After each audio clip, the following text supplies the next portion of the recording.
Alright, here we are, and we're looking for daggies. I'm here with my Nigerian friend, Kamaru Usman. Oh, there they are. Look at those faces. They don't look inbred at all. Oh, can't get too close to them, or they might sniff our crotches. What time is it then? Please tell these guys. It's Tony time, bitches! Welcome to Tony's MMA Corner, the only MMA channel with huge brass balls. I am your host, Tony Sepulveda!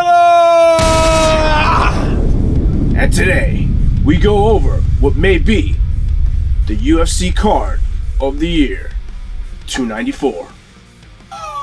Before we get into all that, make sure that you join my email list by clicking the links in the description. On top of that, I have my Patreon and we have the merch store. I get asked all the time, how can I, a filthy casual, support your channel? Well, look no further than the links in the description.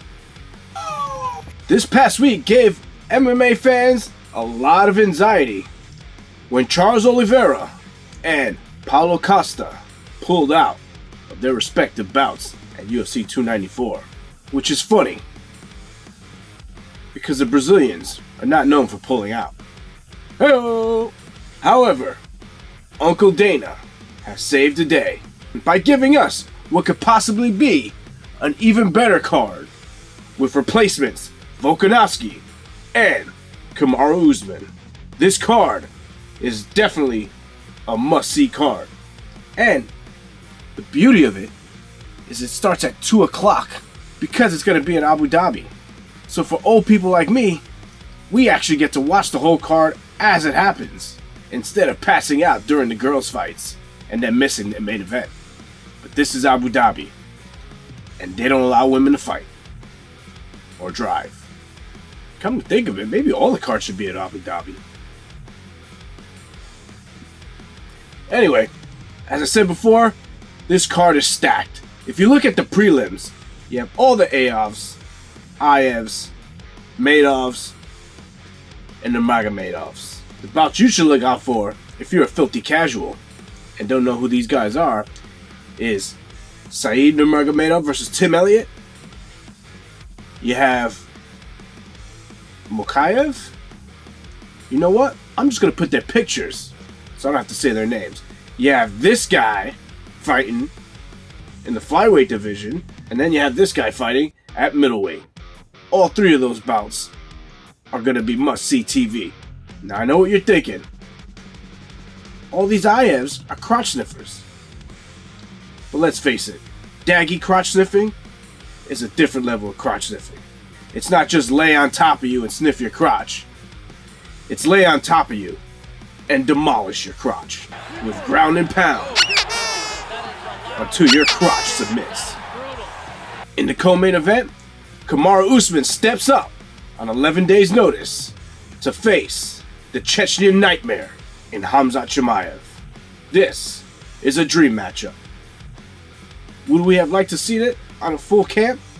Who cares? Because a fight's a fight, and you gotta be ready to fight on 11 days, 1 day, 1 hour, doesn't matter. I mean, think about it. If someone slapped your wife, are you gonna be like, listen, sir, as soon as I have this 8 weeks to get my cardio up and work on my wrestling, I'm gonna make you pay for that transgression? No, because that would be silly. You'd fight that guy right then and there. Or, if you were born in the last 2 decades, you'd let that bull cuck you. Wait, what am I even talking about? Anyway, back to the fight. Prediction. This is going to be a tough fight for both men. Kamaru Usman is one of the all-time GOATs of the welterweight division. And we all know that Khamzat Chimaev is special. Not just yellow bus special. Elite athlete special. And I think his youth is going to play a big role in this. Kamaru Usman has a lot of wear and tear because of the wars he's been in. So I think Chimaev wins by a hard-fought decision. in which will be his biggest win in the UFC. In the main event, Volkanovski gets his rematch against Islam Makhachev. In their last bout, Volkanovski went far and beyond our expectations, and some people even thought he won. Me personally, I thought they made the right decision, even though I, like everybody else, got caught up in the excitement and would have loved Volkanovski to be a champ that night. This second time around, I don't think Makhachev is going to be surprised by Volkanovski like he was last time. I think he took him a little lightly because he's a little fella. I think he'll take him seriously, and I think he'll have a more dominant win.